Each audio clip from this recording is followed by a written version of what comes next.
Welcome back to Chutki Singh wonder world. So ఈరోజు ఈ వీడియోలో ఏం పెడుతున్నానంటే మీకు తమ్నేల్ చూస్తేనే అర్థమైపోతుంది. పుట్టకెళ్ళిన వీడియో అండి. నేను ఆల్రెడీ లాస్ట్ వీడియోలో అయితే చెప్పాను కదా, ప్రతి వీక్ అయితే వెళ్తాను, ఎందుకు వెళ్తాను, అసలు ఎలా చేయాలి పూజ అనేది మొత్తం అయితే ఒక వీడియో తీసి పెడతానని. సో ఈరోజు అయితే నేనైతే వీడియో తీసేసానండి. ఆ వీడియో మీకోసం అయితే పెట్టేస్తాను. సో మీరు ట్రై చెయ్యండి. చాలామంది అయితే ట్రై చేసిన వాళ్ళు నాకు చెప్పారు కాబట్టి, లైక్ మా మమ్మీకి చెప్పారు కాబట్టి మా మమ్మీ నా చేత అయితే చేయిస్తున్నారు.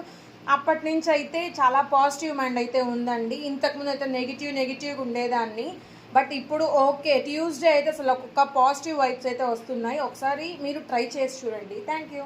హలో అండి, welcome back to Chutki Singh అంటే మన ఓల్డ్ వీడియోస్లో ఒక వీడియోలో అయితే చెప్పాను కదండి, నేనైతే పుట్టకెళ్తాను ప్రతి వీక్ అని చెప్పి. ఆ పుట్ట అయితే ఇదేనండి.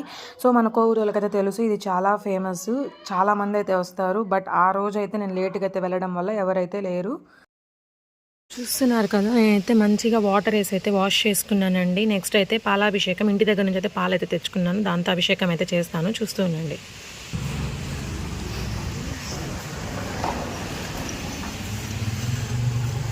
చూసారు కదా, పాలైతే వేసేసాను. తర్వాత విగ్రహానికి మళ్ళీ వాటర్ వేసి అయితే వాష్ చేసుకోవాలి. మామూలుగా అయితే కలశంలో అయితే తీసుకొచ్చుకోవాలి, బట్ మాకు కొంచెం దూరం కాబట్టి కలశంలో అయితే వాటర్ పడిపోతాయి కాబట్టి నేనైతే బాటిల్లో తీసుకెళ్ళాను.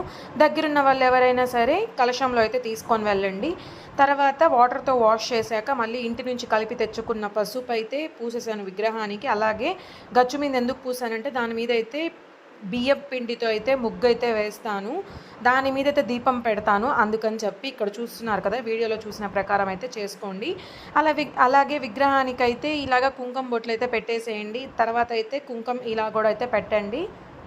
తర్వాత నేను తీసుకెళ్ళిన పూలు అయితే విగ్రహానికి అయితే పెట్టేశాను. అలాగే దీపం దగ్గర అయితే పెట్టేశాను. చూస్తున్నారు కదా, ఇక్కడ జిల్లేడు ఆకులు ఎందుకు పెట్టానంటే దేవుడికి ప్రసాదం జిల్లేడు ఆకులో పెడితేనే మనం అనుకున్నది అవుతుంది అని అంటారు. సో తెల్ల జిల్లేడి ఆకులో బెల్లం అయితే పెట్టేశాను. సో నేను ప్రతి ట్యూస్డే అయితే వెళ్తానండి. ట్యూస్డే నేను నాన్ వెజ్ కూడా తినను, అంటే అసలే మానేశాను. పుట్టకెళ్ళినా వెళ్ళకపోయినా అయితే నేనైతే మానేశాను. మీరు ఎవరన్నా మానేయలేరు అని అనుకుంటే ప్రతి ట్యూస్డే అయితే తినకండి వెళ్ళిన వాళ్ళు. సో ఇక్కడైతే చూస్తున్నారు కదా, మామూలుగా అయితే అబ్బాయిలు అయితే గంధం అయితే రాయాలంట, అదే అమ్మాయిలు కాబట్టి పసుపు అయితే రాయాలంట. సో ఎవరికన్నా పెళ్ళి కావడం లేదు, లైక్ జాబ్స్ కావాలి అన్న వాళ్ళు ఇలా చేస్తే అన్నీ డెఫినెట్గా అయితే ఫలితం ఉంటుంది అని అంటారు.